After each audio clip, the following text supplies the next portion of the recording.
Olá, tudo bem? Vamos começar mais uma leitura dos casos do livro Céu e Inferno. Estamos agora na parte dos espíritos suicidas e vamos ler o caso do duplo suicídio. Lembrando sempre que se você não assistiu aos outros casos e os outros tipos de espírito, há já um número bastante grande de gravações feitas e estou colocando aqui no card para você, tá bom? Lembrando também que esses espíritos que nós vamos relatar aqui o caso são espíritos que estão por aí, estão vivos em algum lugar e a gente agradece do fundo do coração por essa mensagem que foi recebida, né, na época, né, mais de 100 anos atrás, mas a gente agradece, né? Porque elas revelam o sofrimento dessas pessoas e que Deus as abençoe onde quer que elas estejam, que elas possam ser envolvidas em bênçãos de paz nessa hora. E a gente vai ver que nesse caso particular, acho que é Kardec que vai falar do tamanho do problema que eles arrumaram para si, né? Então a gente espera e pede a Deus que você também seja envolvido em bênçãos de paz, que a sua casa, sua família, nessa hora em que você para um pouquinho para estudar um caso aqui do livro Céu e Inferno, tá bom? Vamos então ver aqui esse caso que é de duplo suicídio, por amor e por dever. Vamos ler o caso e ver o que a gente pode aprender com essa história. É de um jornal de 13 de junho de 1862, a seguinte narrativa. A jovem Palmire, modista, residindo com seus pais, era dotada de aparência encantadora e de caráter afável. Por isso era também muito requestada a sua mão. Entre todos os pretendentes, ela escolheu o Sr. B, que lhe retribuía essa preferência com as mais vivas das paixões. Não obstante a afeição, por deferência aos pais, Palmira consentiu em desposar o Sr. D, cuja posição social se afigurava mais vantajosa àqueles do que a do seu rival. Os senhores B e D eram amigos íntimos e, posto não houvesse entre eles quaisquer relações de interesse, jamais deixaram de se avistar. O amor recíproco de B e Palmire, que passou a ser a senhora D, de modo algum se atenuara, e como se esforçassem ambos por contê-lo, aumentava-se ele de intensidade na razão direta daquele esforço. Visando extingui-lo, B tomou um partido de se casar e desposou de fato uma jovem possuidora de eminentes predicados, fazendo o possível por amá-la. Cedo, contudo, percebeu que esse meio heróico lhe fora inútil à cura. Decorreram 4 anos sem que B e a senhora D faltassem aos seus deveres. O que padeceram, só eles o sabem, pois D, que estimava deveras o seu amigo, atraía-o sempre ao seu lar, insistindo para que nele ficasse quando tentava retirar-se. Aproximados um dia por circunstâncias fortuitas e independentes da própria vontade, os dois amantes deram-se ciência do mal que os torturava e acharam que a morte era, no caso, o único remédio que lhes deparava. Assentaram que se suicidariam justamente no dia seguinte, em que o Sr. D estaria ausente de casa mais prolongadamente. Feitos os últimos aprestos, escreveram longa e tocante missiva explicando a causa da sua resolução para não prevaricarem. Essa carta terminava pedindo que lhes perdoassem e mais, para serem enterrados na mesma sepultura. De regresso a casa, o Sr. D encontrou-os asfixiados, respeitou-lhes os últimos desejos e, assim, não consentiu fossem os corpos separados no cemitério. Sendo essa ocorrência submetida à Sociedade de Paris como assunto de estudo, um espírito respondeu: Antes da resposta do espírito, a gente vai compreender melhor aqui o caso, né?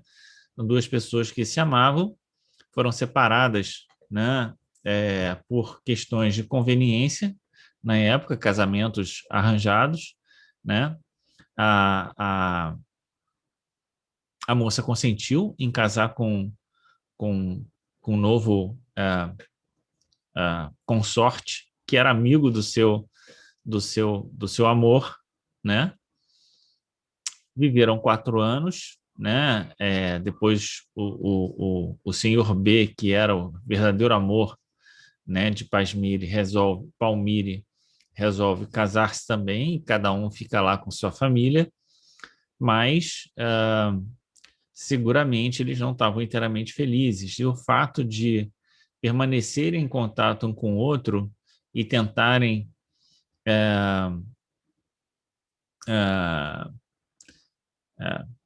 fazer com que aquele amor morresse, acabou não dando certo, né? Quer dizer, a permanência, né? A proximidade, né? Ainda ficavam se visitando, tudo isso certamente atiçava a, a, a, toda esse sentimento que, dadas as circunstâncias da vida, devia ficar cada um para o seu lado, né? Talvez se o senhor B, né, resolvesse sair dali e, e viajar para algum outro lugar, né, e sumir do mapa da, da, daquela a quem ele amava, talvez eles conseguissem, né, embora cada um ficaria amargurado por um lado, mas se resignar às circunstâncias e cada um viver a sua vida. Mas não foi isso que aconteceu, e nesse caso eles acabaram, então, se suicidando para que, já que eles não poderiam ficar juntos durante a encarnação, que ficassem no mundo espiritual. Vamos ver, então, qual a decorrência de tudo isso. Os dois amantes suicidas não vos podem responder ainda, disse o espírito, né, que se manifestou. Vejo-os imersos na perturbação e aterrorizados pela perspectiva da eternidade.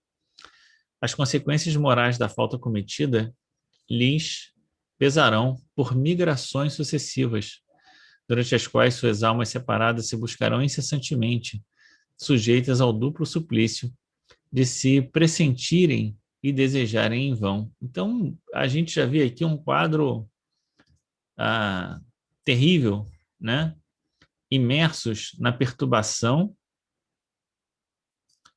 primeiro, aterrorizados com a eternidade. Opa, aconteceu alguma coisa aqui. Tá, não quero esse caderno de notas aqui. Deixa eu ver como é que eu tiro esse caderno de notas. Ocultar caderno. Então, imersos na perturbação, aterrorizados pela perspectiva da eternidade, né? Sofrerão por migrações sucessivas, durante as quais suas almas ficarão separadas, se buscarão incessantemente, né? Vão se pressentir e vão se desejar em vão. Olha que situação. Completa expiação, ficarão unidos para sempre no seio do amor eterno. Quer dizer, no fundo, eles estavam ali naquela encarnação, provavelmente, seguramente, dentro de uma provação que eles não conseguiram passar, que era de estar próximos, se amarem, mas não darem, mas não se unirem nessa existência, né? Se eles assim conseguissem fazer, né, eles se encontrariam no mundo espiritual. Mas não foi isso que aconteceu. Então agora eles passarão, né, já devem tá aí no meio da história, né, já devem estar no meio da história porque isso já tem 150 anos pelo menos, né? Então alguma coisa disso já foi, né? Será que eles já se reuniram novamente? Será que essas migrações sucessivas já terminaram? Né? Não sabemos. Mas veja que,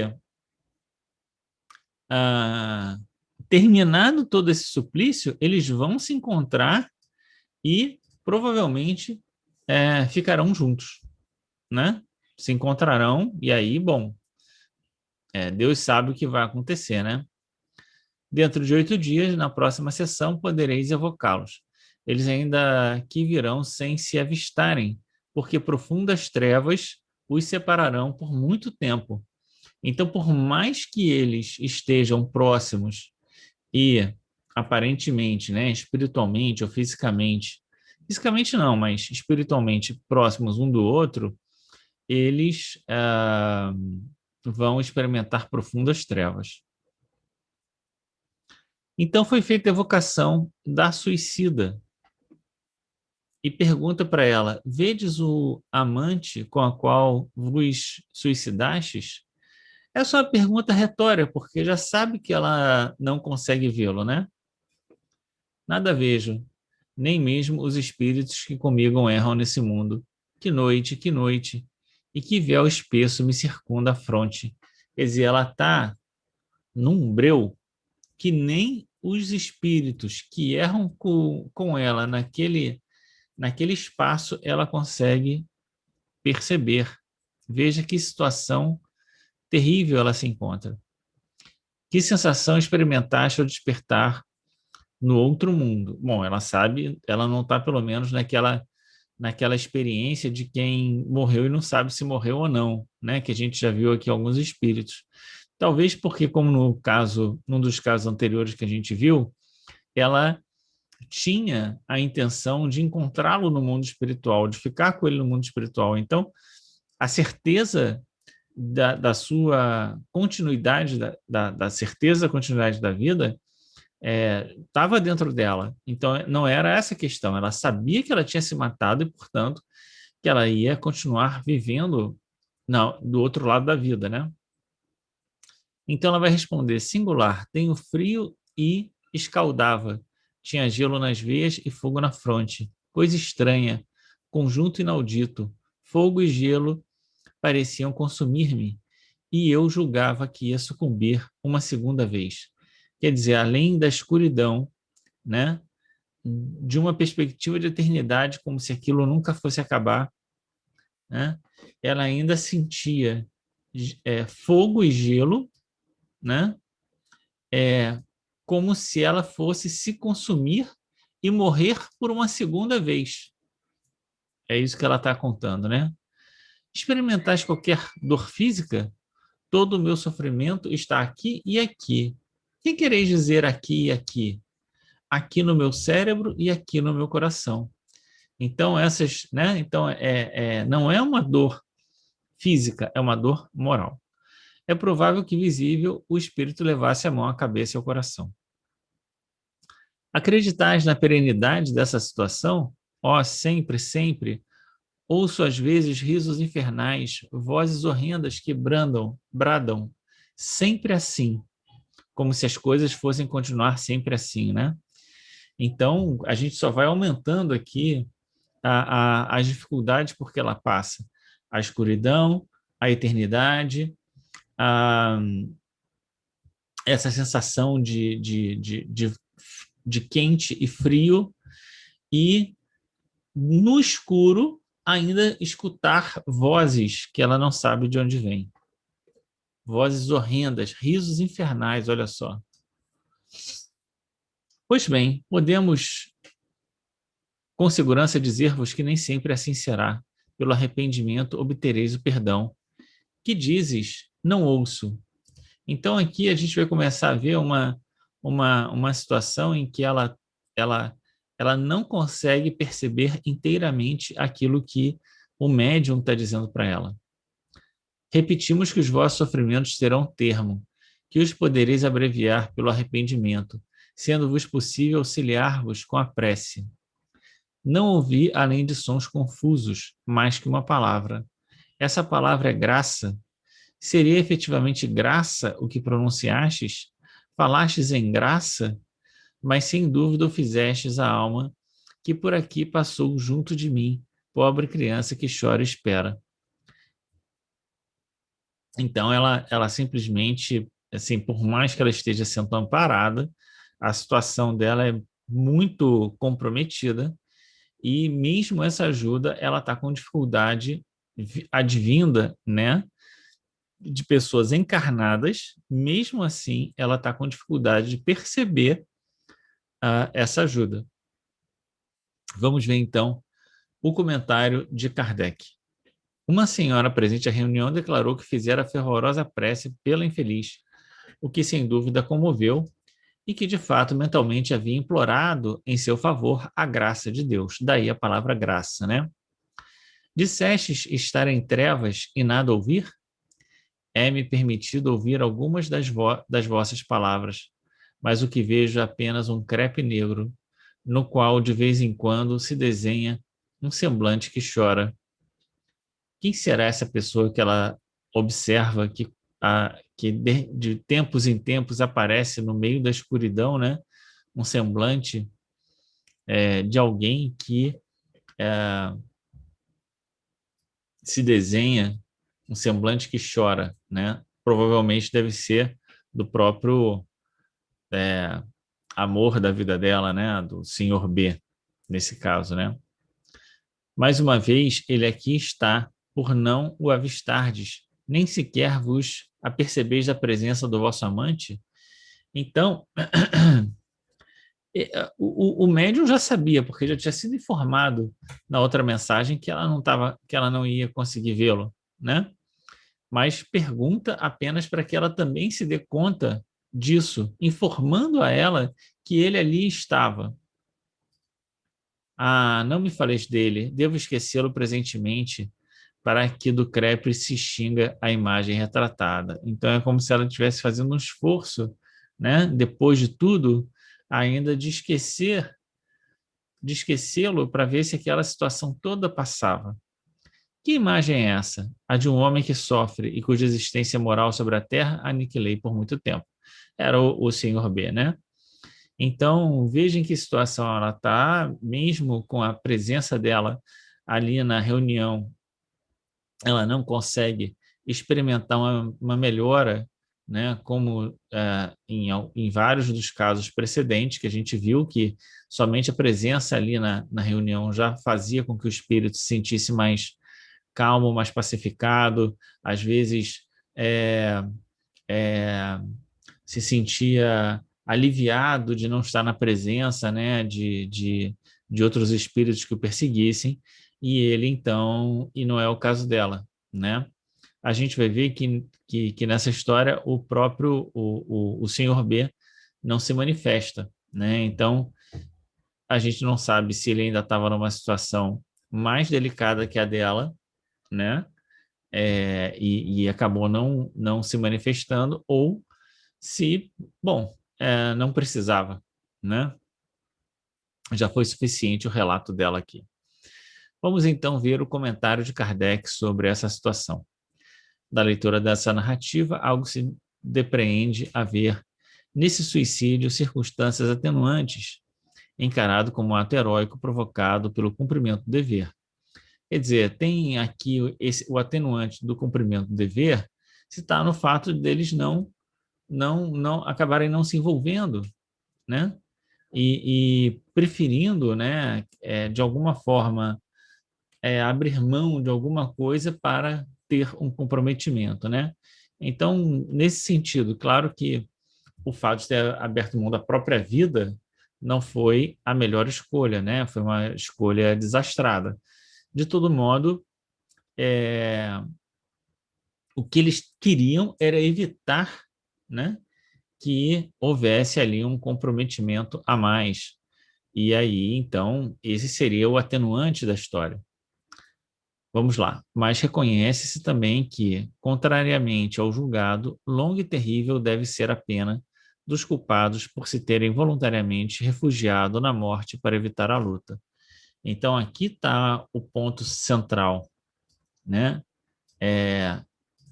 Eles tentaram evitar o mal, mas acabaram evitando provocando um mal para si mesmos maior ainda, né? Porque se retiraram do campo da luta, né? Tinha uma luta aqui para vencer e eles sucumbiram, não de um jeito, mas de outro. A intenção de não faltar aos deveres era efetivamente honrosa e lhe será contada mais tarde, mas o verdadeiro mérito consistiria na resistência, tendo eles procedido como desertor que se esquiva no momento do perigo. Muito bem, vamos continuar então. Já entendemos essa parte, né? A pena consistirá, como se vê, em se procurarem debalde por muito tempo, quer no mundo espiritual, quer em outras encarnações terrestres. Quer dizer, eles vão passar aí algumas encarnações, né, procurando o amor da vida deles sem encontrar, né? Mesmo que eles se casem, eles é como se fosse um casamento que não vai satisfazê-los, porque não é verdadeiramente aquelas pessoas, né, que eles amam. E aí uma série de problemas secundários podem advir daí, né? Mas, enfim, vamos aqui continuar. Pena que ora é agravada pela perspectiva da sua eterna duração. Pena, né? Essa pena, esse sofrimento que agora é agravada por essa sensação de uma eterna duração, né? E quando o médium falou, né, acho que é Palmire, né, que olha, tudo pode ser encurtado se você, todo tempo pode ser encurtado se você se resignar e orar. Ela não conseguiu nem escutar isso, né? Bom, vamos continuar aqui. Essa perspectiva de uma eternidade, né, aliada ao castigo, faz com que lhe seja defeso ouvirem palavras de esperança que porventura lhe dirijam. Aos que acharem essa pena longa e terrível, tanto mais quanto se deverá cessar, senão depois de várias encarnações, diremos que tal duração não é absoluta, mas dependente da maneira pela qual suportarem as futuras provações. Então, pode ser que ainda se prolongue mais, pode ser que eles consigam abreviar esse tempo, a depender de como eles suportem as próximas provações, que não está claro aqui o que exatamente exatamente será essa outra provação. Será que é uma vida celibatária que se espera deles, né? Ou que eles vão constituir família, mas não vão se satisfazer, né? E aí, o que exatamente se espera deles nessas provações futuras, né? A gente não sabe, não é dado, não é falado aqui. Além do que, eles podem ser auxiliados pela prece e serão, assim como todos, os árbitros do seu destino. Não será isso, ainda assim, preferível a eterna condenação sem esperança a que fiquem irrevogavelmente submetidos segundo a doutrina da Igreja, que os considera votados ao inferno e para sempre, a ponto de lhes recusar, com certeza por inúteis, as últimas preces? Então, Kardec termina aqui os comentários fazendo uma crítica à ideia do inferno, das penas eternas, e, e dizendo que por mais longa que essas dificuldades para eles possam parecer, né, elas podem ser remediadas, elas podem ser encurtadas, né? Vai depender de cada um e não exatamente dos dois, né? Como o tempo desse sofrimento.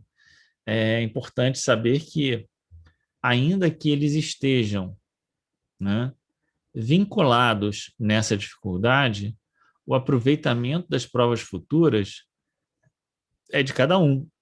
Então, eles podem e certamente vão encarnar sem se conhecer, podem passar por uma vida celibatária, uma vida curta, ou sei lá, como a gente viu no caso do Hobbes, né, no livro da Renúncia,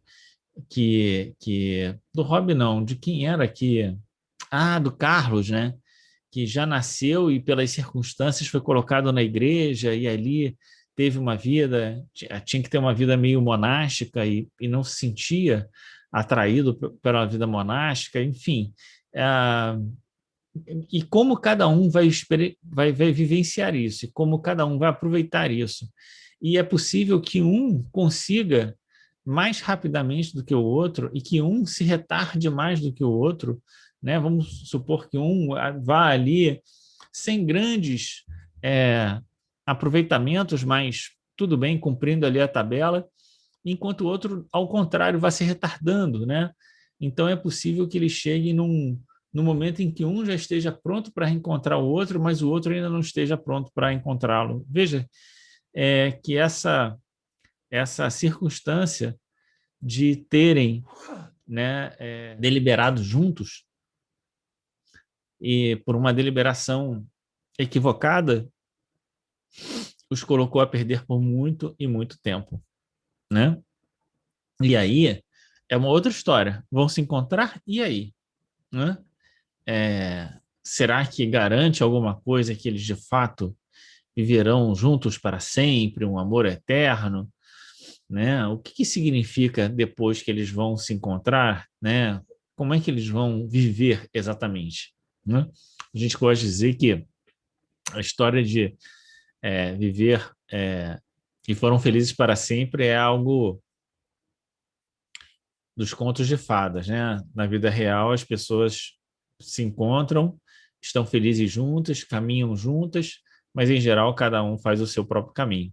Bom, era isso que tínhamos para hoje e vamos ainda acompanhando os próximos casos. Temos ainda alguns casos dos espíritos suicidas para ver se depois a gente passa para os medianos e felizes, tá bom? Grande abraço, obrigado por ter chegado até aqui. Vamos pensar sobre essas coisas e principalmente se não estamos fugindo também de alguma luta ou se não estamos nos resignando diante da situação que temos vivendo e criando assim também para nós sofrimentos futuros, tá bom?